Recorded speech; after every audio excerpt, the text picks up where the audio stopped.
네, 안녕하세요. 법무법인 메이트윈입니다. 오늘은 저희가 사실혼이라는 주제를 가지고 저희 법인에서 진행했던 케이스를 한번 소개해 드리려고 하는데요.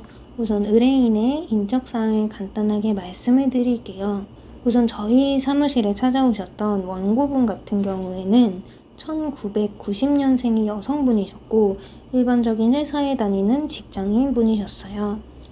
피고 1 같은 경우에는 원고분의 사실혼 배우자셨고요. 원고분과 같은 회사에 재직하셨던 분이시고, 피고 2 같은 경우에도 원고 피고 1과 같은 회사에 다니면서 피고 1과 부정한 관계에 있던 상간녀입니다. 다음으로 사실관계를 말씀을 드릴게요. 이제 저희 의뢰인 이하로는 원고라고 제가 말씀을 드릴게요. 원고분과 피고 1분이 원래는 같은 회사 동료로서 오랜 기간 친분을 이어오셨다고 합니다. 그러다가 서로 호감을 느끼고 연애를 시작을 하게 되셨고요. 양가 부모님의 허락을 받아서 결혼식까지 마쳤는데 다만 혼인신고는 하지 않은 채 그렇게 결혼 생활을 이어갔던 거죠. 그렇게 원고분은 행복한 결혼 생활을 이어가고 계셨는데 우연히 피고 1의 부정행위를 인지하게 됩니다. 원고분이 이제 사실 결혼식을 한 후 한 5개월 정도 지난 후에 퇴근하고 나서 집에 귀가를 하였는데 평소하고 달리 집이 매우 깨끗하게 정돈되어 있었고 식탁위에 누군가가 마신 듯한 맥주잔 2개와 원고의 것이 아닌 화장품이 있었다고 합니다. 그리고 또 원고분이 피고인의 부정행위를 의심하게 된 경위가 하나 더 있는데요. 이제 피고분께서 결혼식 올리고 얼마 되지 않아서 원고분한테 이렇게 말씀을 하셨다고 해요. 내가 한 2에서 3일 정도 혼자 여행을 다녀오겠다.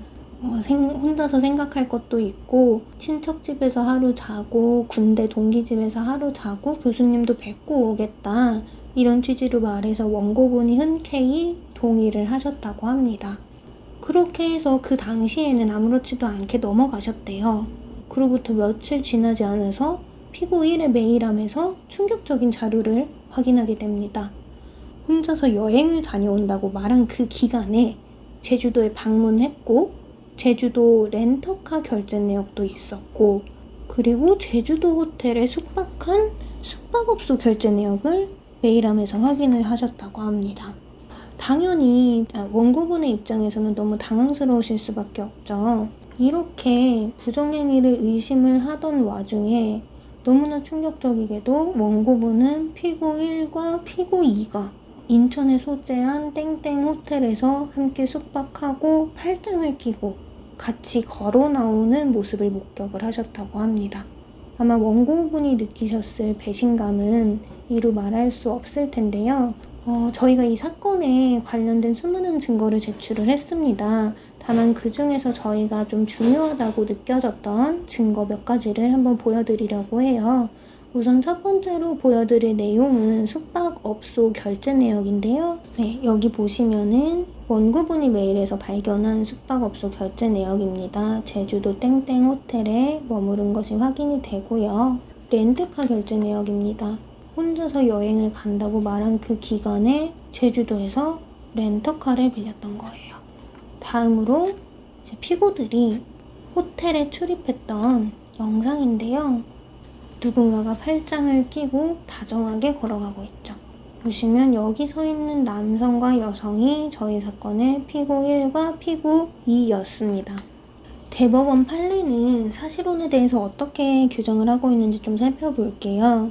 우선 사실혼이란 당사자 사이에 혼인의 의사가 있고 객관적으로 부부 공동생활을 인정할 만한 혼인생활의 실체가 있는 경우를 사실혼이라고 규정을 하고 있습니다.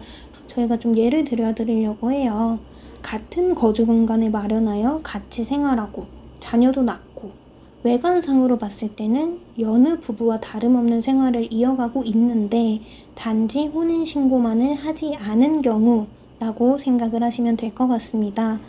우리 법원에 따르면요. 사실혼 역시 법률혼과 마찬가지로 보호를 하고 있습니다. 법률혼 관계에 있는 부부 중 일방이 제3자와 부정행위를 했을 때 그 부정행위를 불법행위로 인정을 하고 있잖아요. 그것과 마찬가지로 사실혼 관계에서도 사실혼 배우자의 일방이 다른 제3의 남성 또는 여성과 부정한 행위를 하는 경우 그 행위를 불법행위로 보아서 위자료 책임을 인정을 하고 있습니다. 우리 사건에서의 결론은 어떻게 됐을까요? 피고 1 같은 경우에는 원고에게 위자료로 2천만 원을 지급하고 피고 2 같은 경우에는 이중 공동하여 원고에게 1,500만 원을 지급하라는 취지의 판결이 내려졌습니다. 오늘은 사실혼 관계에 대해서 저희가 설명을 드려봤는데요. 실제로 저희 법인에 찾아오시는 분들 중에 내가 사실혼 관계에 있다고 생각을 하고 찾아왔는데 법률적으로 따져보니 사실혼 관계에 있지 않은 경우도 저희가 다수 봅니다. 그렇기 때문에 사실혼을 전제로 사실혼 부당 파기에 의한 손해배상을 청구하시는 경우 미리 법률 전문가의 도움을 얻으셔서 내가 실제로 사실혼 관계에 있는 게 맞는지 먼저 확인하시는 것이 필요할 것으로 사료됩니다. 오늘은 여기까지고요. 다음에 또 찾아뵐게요. 감사합니다.